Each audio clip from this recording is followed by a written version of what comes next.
Welcome, everyone, to the TNT EdTech podcast.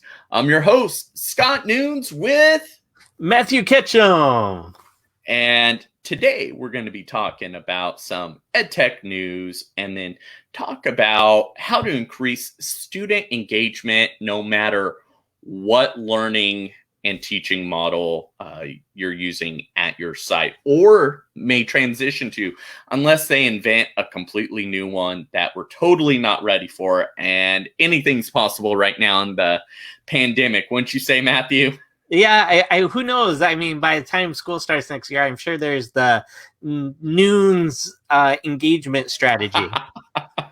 Yes, you heard it here first, folks. And we want to thank everyone for chiming in. And just as a reminder, if you want to participate in the chat, which we strongly encourage, make sure that you enable the StreamYard app. So STREAM and then yard, just like, you know, the measurement or the yard you may have in front of a house.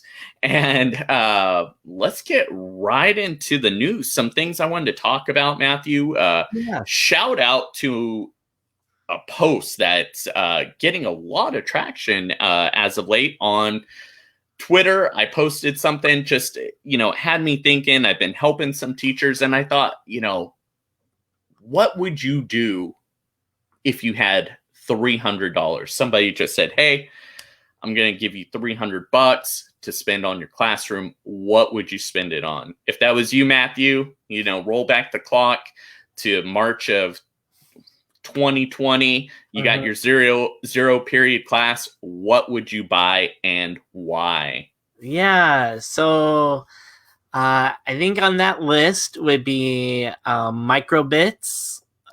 One reason I really like that, it was easy way to engage the students and get them interested and started out with what a microcontroller is, what programming is, creating a physical computing type of project with it. And there's so much community lessons that are shared to align it with so many different subject areas so they can find an interest of theirs with using that product. And then I would really like to go next steps with the Raspberry Pi, and where they can now do more of that design thinking and have a project idea or a challenge, ideate on it, prototype it, test it out, get that feedback, go back with redesigns. And I think I would focus on those in the classroom. Yeah, I think those are great. If you transported me back when I still had a classroom of my own, of course, I love 3D printing. So one thing I didn't get around to doing was printing anatomy models. So I was working. They came out so well. Yeah, right? Yeah. So this costs about 3 to 5 cents. And now, it could increase based upon the density. This was super cheap PLA. I got on sale, and now the prices have gone up significantly. So I couldn't print this for that cheap, but I could probably print it for 10 cents today if I didn't mess up, right? And it's not perfect by any means. Like, I don't know if the camera will pick it up. There we go. So it's not perfect there, right? But it would work. And models like this that are complete, like what I'm envisioning is like a complete torso model where you have the heart, the liver, kidney, intestines, all that stuff's jam-packed in there inside the ribs. A model like that is going to run you $1,100 to $1,200, but you could print one for about $75 to $100 max with some decent filament. It's going to take you some time. And then guess what? If you had a team of printers, team of kiddos, you could print one for each kid in your class. But how that to be even involved as a student in the design phase of that, to the printing, to it being physically there, I mean, you're going to be very connected to that idea that you just printed. That's going to be a really great way to engage students. Yeah, definitely. And, talk about hands-on learning, talk about bringing STEM in the classroom. And right now, if you're not face-to-face, you're in a hybrid model, or you're doing distance learning still, you could ship these, and then you could wait, like 2 weeks or something, sanitize them right, have some kind of system to make sure that these items are good. You could do manipulatives, and those are super cheap. Like those little squares, even though they're on sale on Amazon right now, you could print your own and just save tons of money and really put it into the hands of the students. So I'd do something like that. I like your microbits idea, especially with the push-up challenge.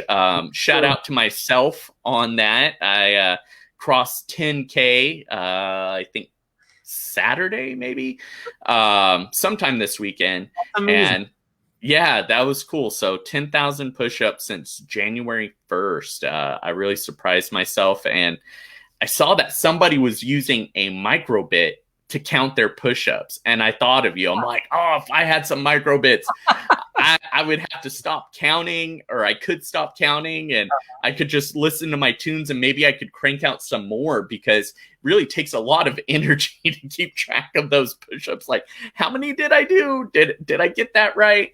And really being mindful and intentional with each one. Another thing I would do is I'd get some cheaper like lavalier mics, or mics that plug in, or Bluetooth mics for students. And if you remember, we had talked about doing those mini sound booths. That's right. Yeah. So getting some of those, building your own, teaching students, and maybe providing materials. Could be an at-home STEM project where they take a cardboard box, you could provide it, or they could have it, and you just line it with some insular foam and put their Chromebook or their device right there in the middle, and it's nice and insulated, and it really breaks up that outside sound really well. It's pretty cost effective. If you buy the canvas boxes that you use for storage and put in the foam, I think we had it down to under $10. Yeah, I agree. I think it was like $7 to $10. And yeah. Right. Okay. Yeah.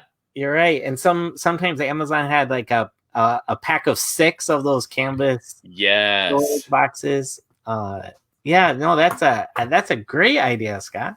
Yeah. So that's what I'd be doing. So let us know in the comments. Hop on over to Twitter too. Let us know over there what you're thinking there. And another piece of EdTech news, and I guess it's just teacher news, really fill in for all those educators in Texas. So our hearts and prayers go out to all of them. We have many friends over there, so shout out to them. I'm thinking of Melissa Rathman, Claudio Zavala, Vernon Wright.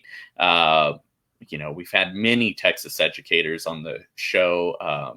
Salik Clark, Jenny Long, Jamie Donnelly, the list goes on. And so we're really feeling it over here. And, I'm left wondering, what can be done? I know it's supposed to go away, and so I'm just kind of ideating. So if you're from Texas, or you have any ideas how we can help our fellow Texan educators, let me know, because they have been more than generous towards us and the podcast, and just educators around the world. So want to give back if possible. And I actually want to share on the screen here, Matthew.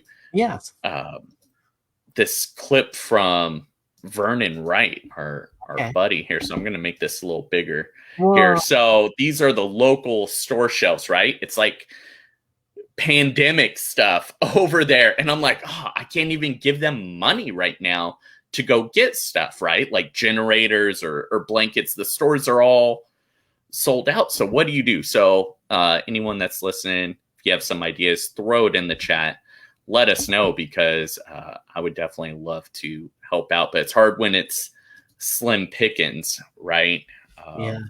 Yeah. So they're a cold front, heating, electricity, that rolling blackouts. Their pipes are freezing for some educators. I'm hearing about a lot of educators staying warm in their cars, but how long can you do that for? You can't sleep in your car. I know a lot of people are like moving in with friends that have better situations. It's rough, and it's really the whole state. Texas is huge. So, and in places like Houston, they're definitely not used to getting stuff like that. And I think this is record breaking, like all time lows and amount of snow. And I heard something like it hasn't snowed there in Houston since the 1800s, like late 1800s.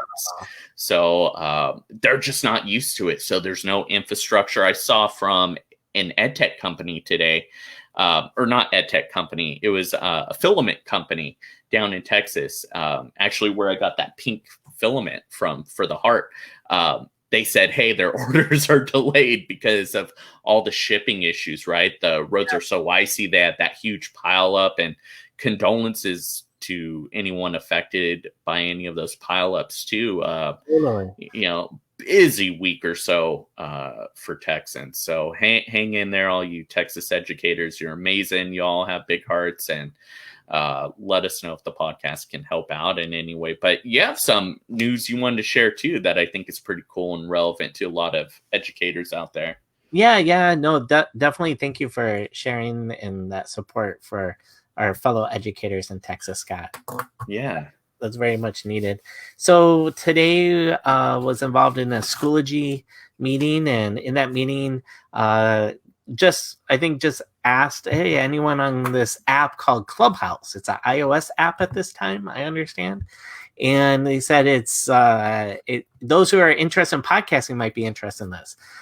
And so I have an iOS, I have an Apple iPhone, so I said, sure, let's try this out. So right now it's invite only, but if you kind of think of the shift and change of different tech tools, so kind of went from blogging to Twitter, and then we kind of went from website publishing photos to Instagram to YouTube to TikTok. All of these are giving more opportunities for others to create and their voices to be heard, and easier tools to participate in. So that's what Clubhouse is. If I understand it right, I just signed up. I haven't even tried it yet, but if I understand it, it's trying to bring that conversation in of podcasting, and even engaging the audience where they can share as well.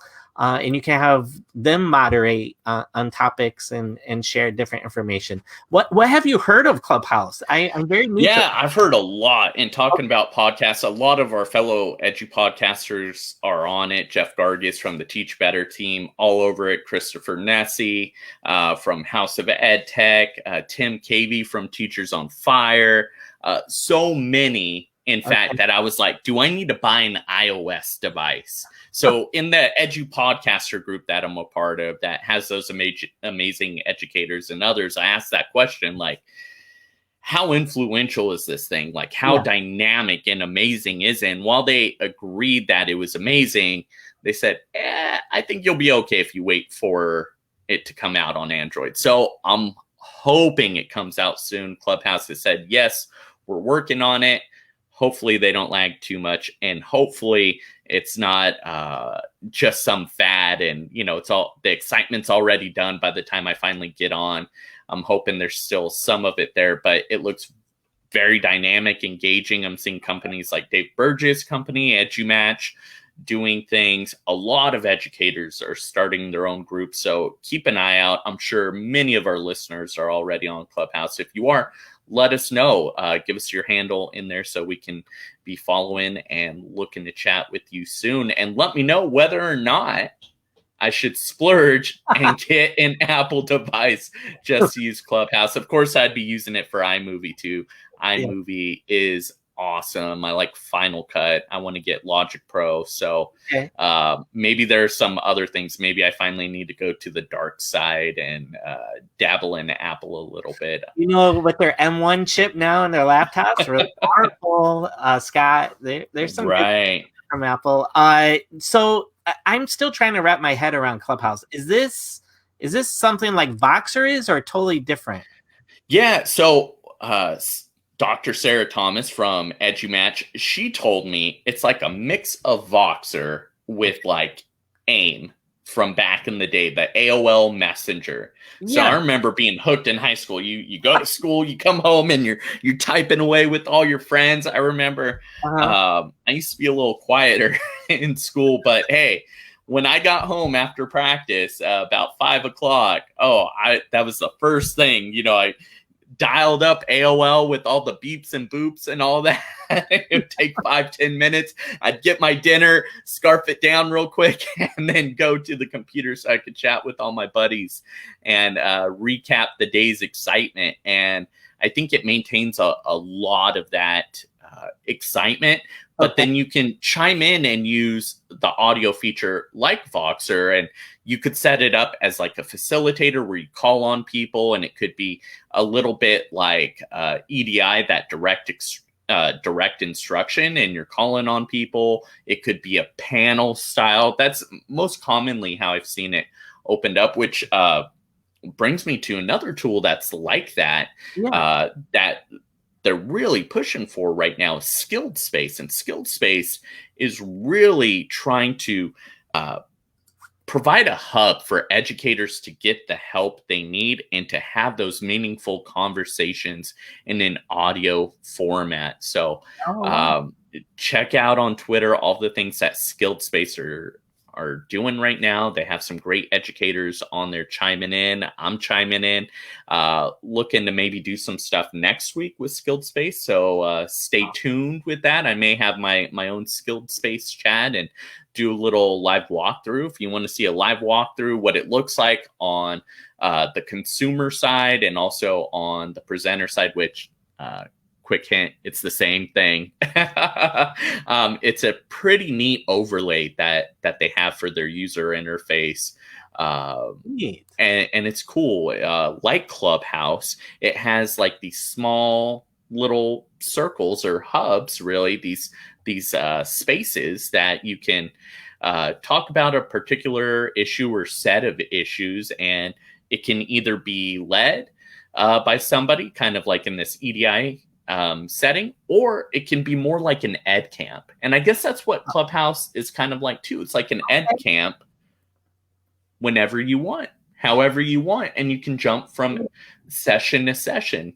You want a session on AR/VR? Go seek that out. You want one on student podcasting? They've got you. You want one where you just get some great advice from a team of educators? They have that too. Really, if you can dream it, it's out there. And if not, start your own and invite people to join your chat.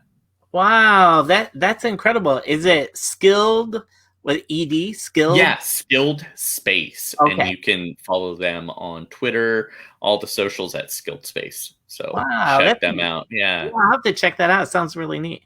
Yeah, so that's a cool little one. And I guess getting into our last little piece, talking about student engagement for all kind of teaching and learning models. What would you say are some key things that maybe people have heard of, but maybe they're still not leveraging to their full potential?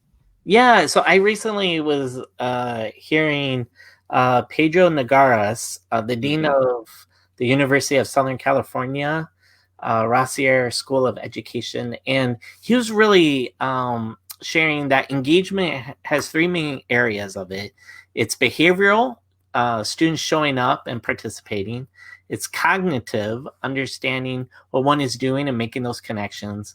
And it's emotional, and I think this was one that helping students to find it's meaningful, bringing that intrinsic desire to learn and curiosity to learn, I think is huge. And some of those strategies include 21st century learning strategies, which, the 4 C's are really important: the communication, collaboration, critical thinking, and creativity. But also project-based learning, which I know you have a lot to share in that area, Scott, but really bringing in that authentic, real world challenges and projects, the student voice, even having them go in I love the idea of project-based learning, that public product, that and the reflection of those products, and then design thinking, instilling those skills as well with students. It's really trying to find the interest of the student and bringing their own enjoyment, discovery, exploring with that learning goal. Yeah, you're absolutely right. I think if you start with UDL, so universal design learning and backwards thinking, backwards planning, where you start with the standard in mind. You start with something really small and tangible that you're already doing, and then you just think about, okay, what is the best way to do that? And you bring in some tools to do that. And then I think a great way to do this is to keep it small when you're first starting, offer some simple choice, like 1 to 3 choices, and then expand as you're getting better to like a choice board, and then have it be a little more like inquiry led, have it be a little more open-ended, and have a rubric. And you could start out with single point rubrics to multi-point rubrics, not going too crazy, not going more than like 5. 5's kind of pushing it. Sometimes you could do a 7-point rubric, depending on what it is, right? If things are like really like light, like for example, if I did a 7-point rubric, a couple of them one would be like design, another one would be like professionalism, or just having like one type of document done. So one thing I would do would be students would design a game. So they would have to have game elements. That would be 1 point. How professional is it? Do they have a creative brief? I would go over what a creative brief is. Do they have a business plan to market this item? How would they market it? Who would they go to? What's their target audience, right?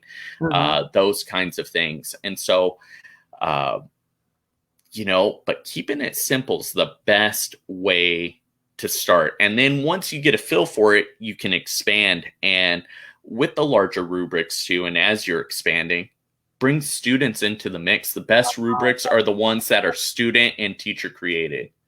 Love that idea. I love that they're participating, helping to create it. And then it just gives them a better idea of what the expectations are and the outcomes. Shout out to our friend Mel over in Colombia. Greetings. Matthew has a billboard of you guys. Yes. And you know what the big bummer is about this? And I don't think we've talked about this yet, Matthew. We already need a new one. I know. Because right after we got this done, we both got promoted. So I'm no longer a teacher. He's no longer a tech coach. So we spent all this money on these promotional items. And we need new ones. This could be a raffle one day when we get a new one. There you go. Yeah. There you go. It still works. I like it. I love it as a background. That's perfect. We should get Velcro, little Velcro labels. Yeah, there you go. Get Velcro or a magnet or something. Yeah. And just replace it next time Sticker Mule has a sale on stickers. We'll have to do that and get some magnetic ones. That'd be awesome. And then Mel says, or you could just write over it. I'm gonna leave that up to someone with better penmanship than mine. Yes. No, I got distracted by that. We were talking about Pbl Student-Led Rubric. So, you're just having the students work with creating them. Dr. Eddie Gonzalez does that with his students and recommends that. And he really brings PBL and STEM to all levels. And what he does, he takes it a step further. And I want people in the audience to think about this. Think about having student-led professional development for teachers. So what that would look like is students taking something they're doing, like a PBL, STEM, some kind of assignment they really like, right? Like anti-worksheet kind of stuff. I'm not knocking on folks that use the worksheets, but the memorable items in school tend to not be worksheets. I can't think of a worksheet that I loved. It was always some kind of project. And I think many people would agree with that. It doesn't mean learning can't take place in a worksheet, but I think that memorable learning and that kind of learning that we really need right now when you're competing with exciting things like video games and YouTube, it really needs to be this big, extravagant thing. And it's okay if it takes you a little bit longer. Yeah, I think you're right. I think the things I would remember are the things that I got to create or show. Mm-hmm. Yes, I could definitely.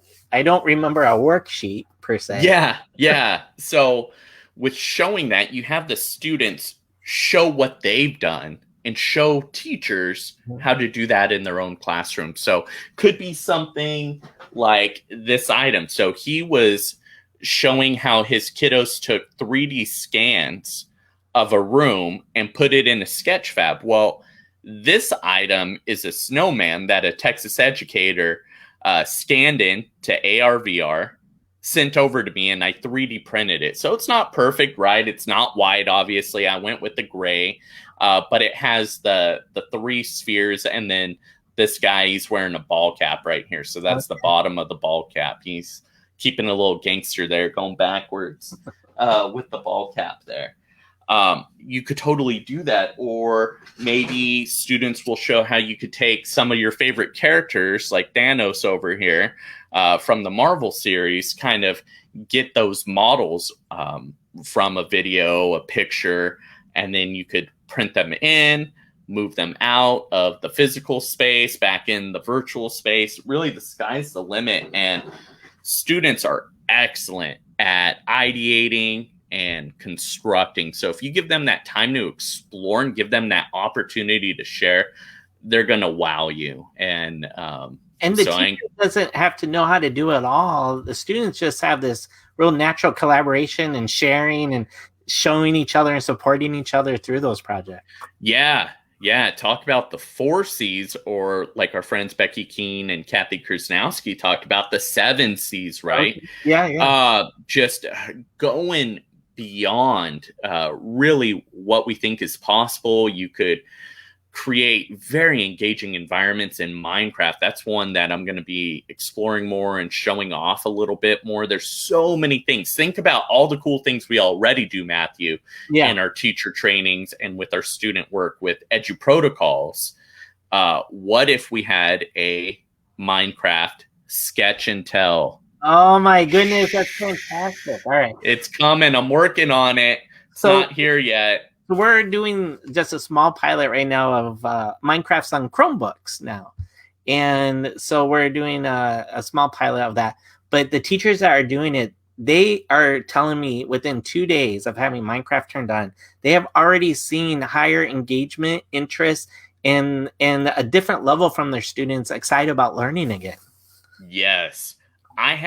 So my first big experience was in one of these PBLs, and I offered students the ability to, and I actually wasn't okay with it, but talk about student-led rubrics. Okay. I had on there just a traditional board game, and I got a request from several students, can we do a video game? And I said, nah, how are you going to do it? You got to sell me on it, right?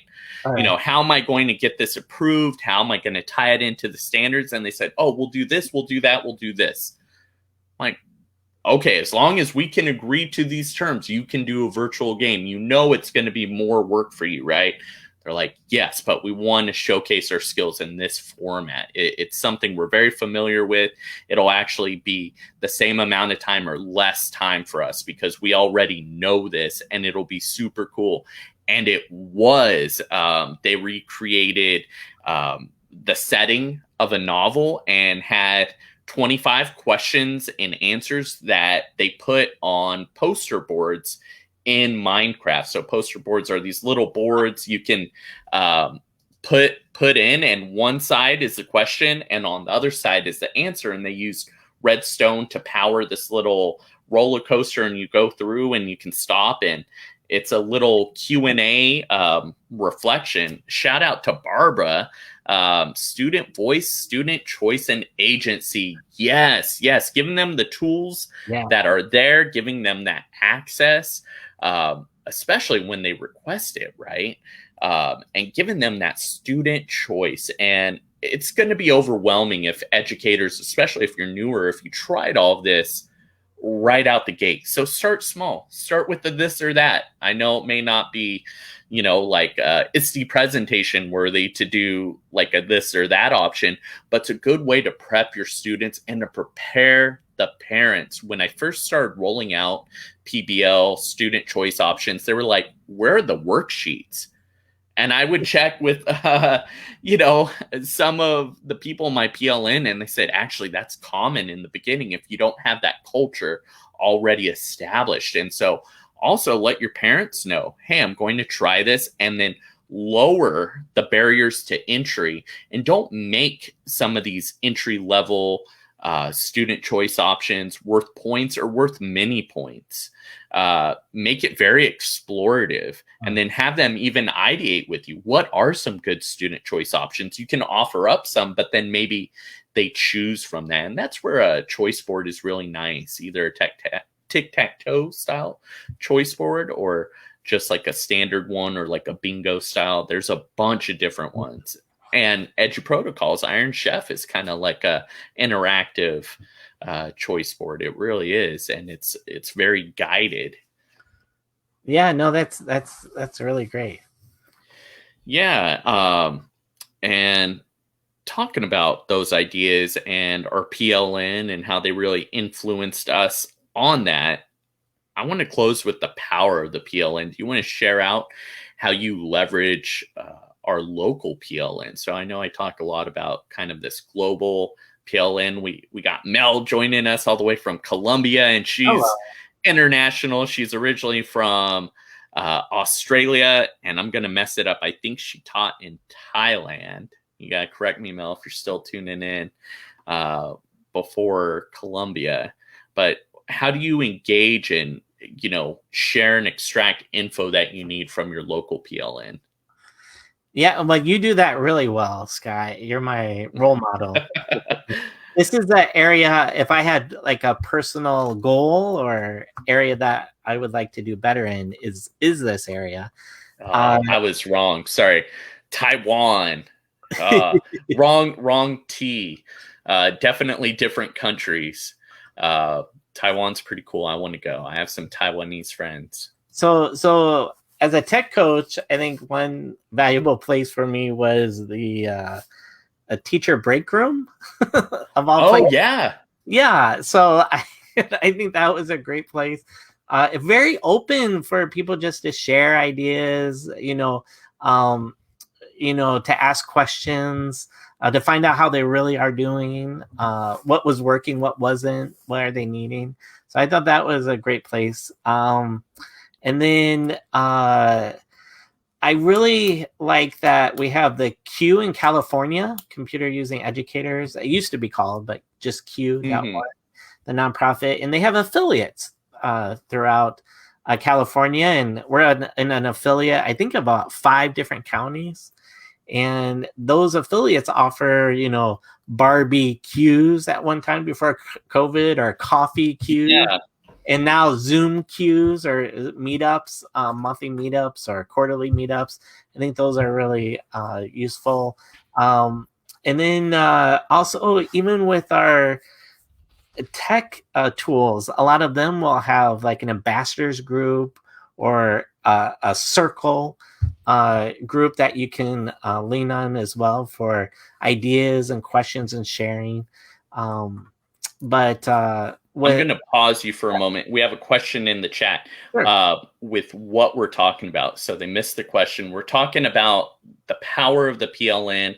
Matthew sharing out specifically about our local PLN. Like, how would you do that where you are? So like at the building level, district level, community level, maybe like statewide level.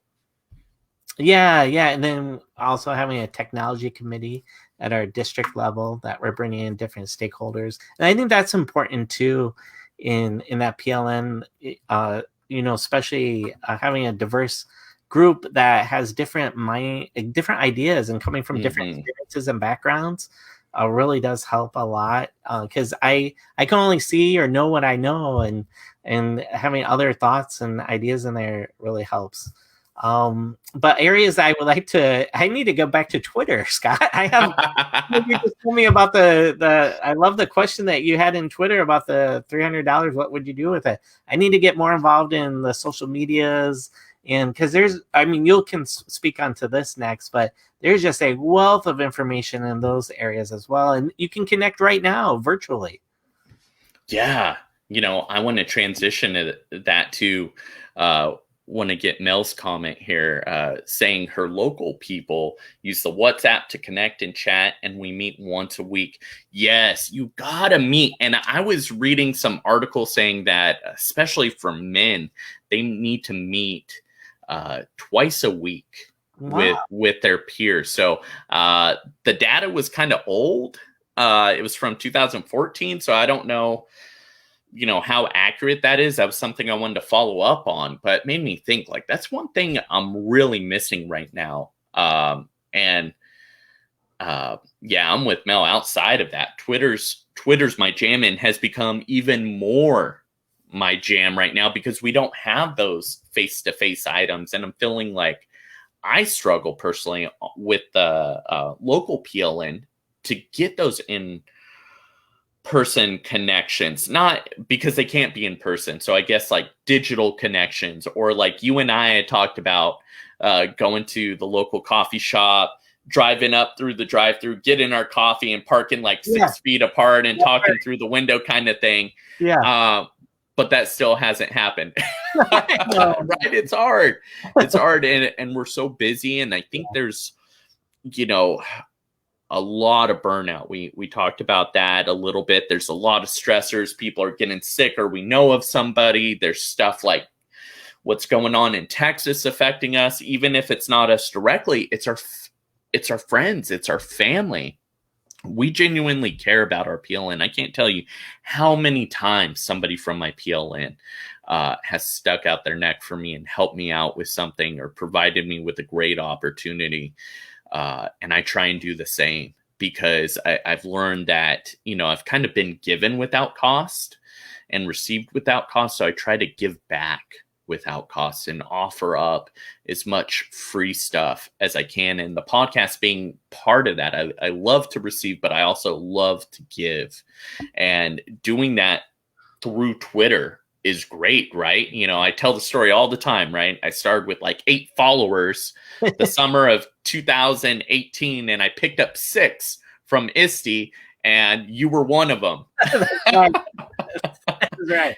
And I think 2 of the followers were, I think one was my brother and one was an old coworker. So, I got Twitter to join in on a conference with Ernie Hudson. Right? You had a challenge too that you're. Yeah. They presented me with the challenge there in 2018, but when I first started, it was 2016, and I participated for a little bit during this conference, and then just nothing happened, right? The relationships didn't blossom. Nothing really happened. It was just me kind of chatting. I wasn't intentional about it. It was just to try and win a prize, essentially, and participate for that conference only. And then what changed was Schoology Next, like learning to leverage the PLN to continue to grow and get that professional development. And it's from there that we met the guys from On Education. You got Glenn Irvin and Mike Washburn. And then we went to the Q conference in the fall of 2018, met Tara Martin, Tisha Richmond, Jen Burtis, John Carippo, so many other people in person, Kyle Anderson, right, from Sons of Technology. And those relationships really grew. They were already kind of blossoming. I went back. I don't know if I shared this. Dave Burgess was actually one of my first followers, probably in the top 100. Yeah. So shout out to Dave Burgess. And he's got a ton of followers. And so many of them have even been guests on our podcast. Yeah. There's still room. We haven't had on Jen Burtis. So she's an Edu Ninja. She's got a book out called The Edu Ninja Mindset. And now the Edu Ninja. I mean, yeah. Oh, she's amazing. And we've been on calls during this time. I got to reach out. It's hard to keep in contact with everyone, but we chatted for a bit. We were on a call together, and I had my family there, and we were going for a drive in the country, and she got to see all my kids, and the family's waving to her and everybody else on the call. It was really neat, and she got to have her parents on the call. You're able to really build these real relationships, even though you may have never met that person Yeah. face to face. So don't discount that. I equate it to like what it must have been like when you had a pen pal back in the day, right? Or you had some family overseas and you had these tight bonds, but you weren't able to be there physically. I think about my family over in the Azores. Like, wow, we only corresponded via phone and via letters all these years. And then when my family went back to visit, we're getting invited into households every night. Hey, come have dinner with us. And we've never met these people, but they knew my grandfather because he was a sheriff or a policeman in town. And, you know, Wow. they're like a long lost family member. Yeah. Mel saying local PLN, they don't share much, whether in person or not. Yeah, that does happen. So I wonder what tips people have to kind of get out of those silos. I think going to Twitter and bringing that into your local community, even if the answer isn't a yes or I'm on board, you'll find that they use those ideas. You'll see it if you just share it without like any expectation and without too much pushing. You just share and let it go. It plants a seed, and over time that seed grows. And yes, I did say pen pal. Yeah, so No, I like what you said. You know, you just start, you give, you share a bit, and like you said, just planting those seeds, and you'll be surprised. You know, over time, like others will start to, hey, you know what, I tried this, or I have this question now, or hey, this is what I'm trying out. Oh, Matthew, we got somebody joining the chat. Do you know this Roland fella? I do. It's become a family affair now. It's official. Yeah. Yeah, like if you share Mel saying, it's like they think you want something back from it. Yeah, and I think you have to just continuously share, and haters are gonna hate, right? You're gonna get some shade thrown your way, as the cool kids might say. But you have to endure. It's this patient endurance that kind of wins the day and kind of wins things over. It's definitely an upstream battle to change culture, to change mindsets. But like Jeff Kubiak says in his children's book, it only takes one drop of kindness. So shout out. He's a couple hours north of us in the Davis area. Mel's also saying she was sharing at the start and then learned about the culture. You could be that change, right? Gandhi is quoted as saying, be the change you wish to see.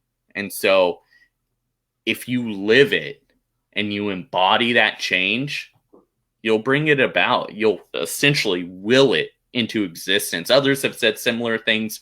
Walt Disney, if you can dream it, you can do it. Lady Gaga talks about that, you know, for a pop culture figure, right? She essentially willed her stardom. She'll talk about it. She wanted it so bad, she just believed it was true. And eventually it happened. Now, it doesn't always happen like that, or maybe to the fullest extent we want. But I'll tell you what, hard work and endurance and patience go a long way, especially when you throw in some being at the right place at the right time and knowing the right people. And that's where having opportunities come your way from your PLN is so powerful, and not just receiving, but giving back. So you can start by receiving, but I encourage you, if you've been receiving for a while, don't only share it out with your local PLN, put your own spin on it. Show how you're using whatever ideas that you're getting. Like I did that with a lot of Matt Miller's ideas and Alice Killer's ideas. And then eventually Matt said, hey, can you do a guest blog? And I did one. It's actually my pinned tweet. So if you haven't checked it out yet, I offer some 7 tips on how to engage students, and all that stuff is stuff you could be doing right now, no matter your learning model. Anything to add as we close, Matthew? No, I just think, you know, with the internet and the social PLNs, you're going to find a group that has similar interests. Yeah.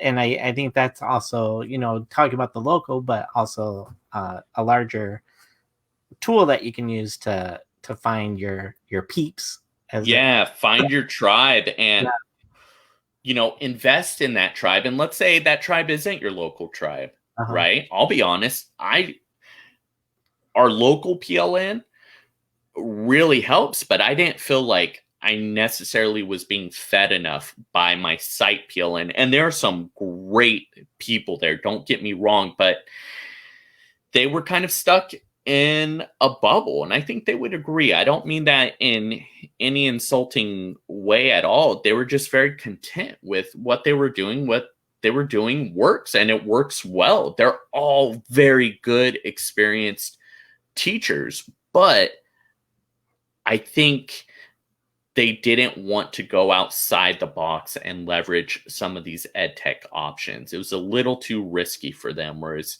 I was a little bit newer, a little more fearless, or crazy. Probably crazy is a better word. Maybe that's why I'm a member of the Crazy PLN, and I went right into it and was willing to fail. And it's hard, right? You need that culture to support you, but if it's not there, you need to find your tribe so they can support you. And if you're not in a place where you can thrive right now, jobs are opening up. Maybe February, March is the time you start looking for a new place to thrive. Thank you for sharing, Scott. Yeah. And you want to take us out, Matthew? You want to drop the socials? Sure. Let's see if I remember them all. So thank you, everybody, for listening to the TNT EdTech podcast. You can find Scott Nunes on Twitter at Mr. Nunes Teach. You can find myself on Twitter, and I should be there soon. Get back to it, but I am at Matt EdTech Coach. And then you can even follow the TNT EdTech podcast. We're on Twitter at TNT EdTech. And our website, what is it, Scott? www.tntedtech.com. Sweet. Thanks, everyone. We appreciate you. Thanks for spending your evening with us, or if you're on the other side of the world, your day.